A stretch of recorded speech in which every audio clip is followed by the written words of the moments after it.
Hi, my name is Greg Tacey. Going to be talking to you today about the decline of pop music. This is a very touchy subject with a lot of people. Everyone seems to have an opinion on music one way or another, and usually those opinions are pretty strong. Unfortunately, these opinions aren't usually too fact-based or more emotional and more drawn from interpersonal feelings than they are from actual facts that are going on in the world.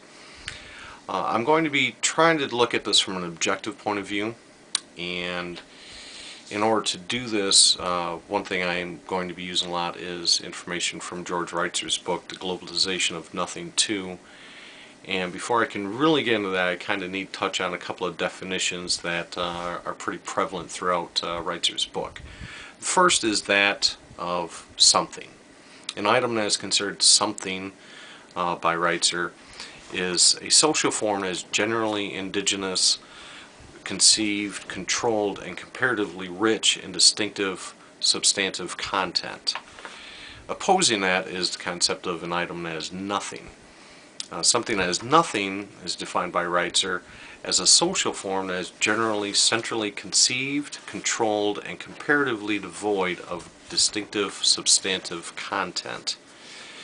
Another important definition that Reitzer throws out there is that of globalization.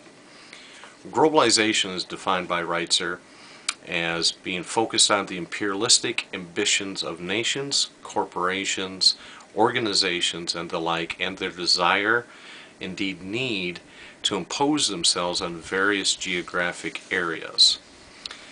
Now, to kind of begin this journey of music and what is happening with it, going from something to nothing and being globalized, let's start with a fairly easy example of a couple of songs, one that's fairly recent and one from well over 30 years ago. The recent song is that by Beyonce that was entitled Run the World Girls. That song was written by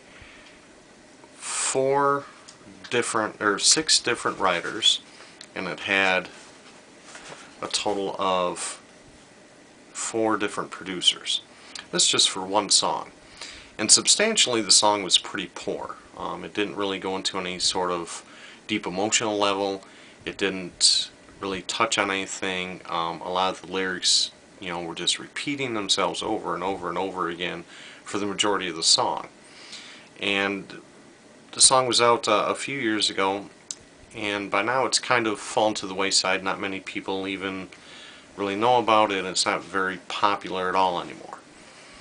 Comparatively, we can look at Bohemian Rhapsody by the band Queen.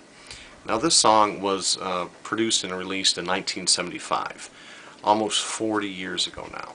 This song was written by one man and produced by another man. A total of 2 people were in the creation of this song. And this kind of goes into the difference between previous music and current music. No one seems to be writing their own music anymore. And when you're not writing your own music, how can you convey that message? How can you convey that emotional level that music is supposed to have if you didn't create it, if it wasn't your own personal inception? And this is a prime example of Bohemian Rhapsody. The song was created almost 40 years ago, and it's still very popular, still very well known, and according to a lot of fields, one of the best songs ever, and is written by one man. So it's kind of simple to see how stark the contrast is between the two. Going on from there, like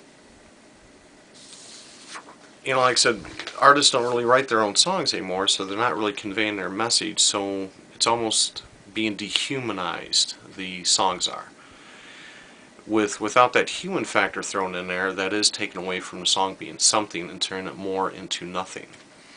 Also on the dehumanization front is the invent and use of current technology. There's a lot out there that hadn't been there for years, and it's become more prevalent in the music industry. One prime example that is really, driving towards the dehumanization of music is the concept of auto-tune.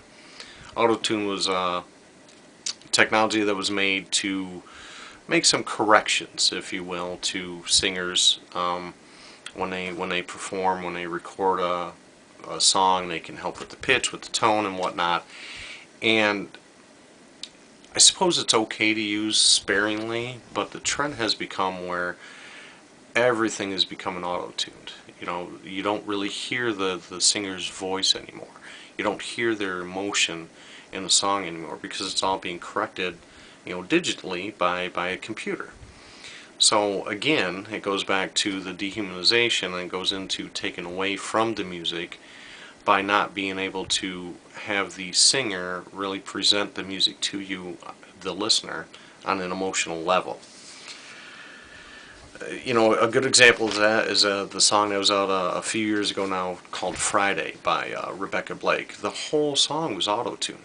Everything on it. There wasn't an actual, lyric, in there that was true and natural to the singer. And that song became a worldwide, phenomenon. I mean, it was all over the internet. It went viral. Everyone knew it. And it wasn't true. It wasn't, a true artist singing. It was, a digital rendition of someone who really, more than likely cannot sing all that well. So with that, technology is pushing the globalization of music, not only through that, but also through the technology behind distribution and the creation of music. Now it's a lot easier for artists to go in and cut an album, cut a song, and have it almost available worldwide immediately, where prior to that, it was a long process, and music wasn't as readily available. So I really think that has a factor in the globalization of music as well.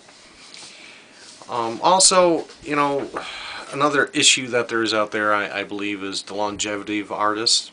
No one really truly knows who current artists are anymore. They come around, they have a record or two, and then you never hear from them again. As compared to some of the great bands of old, that are still prevalent in the industry, that have been around for 30, 40 years. And I think a lot of that has to do with music going from something to nothing. If you're an artist out there producing nothing musically, then you're not going to last. You're not going to have that longevity like previous artists who were something, experienced. And all this, is an unfortunate thing that's happening with music. Music is a great thing.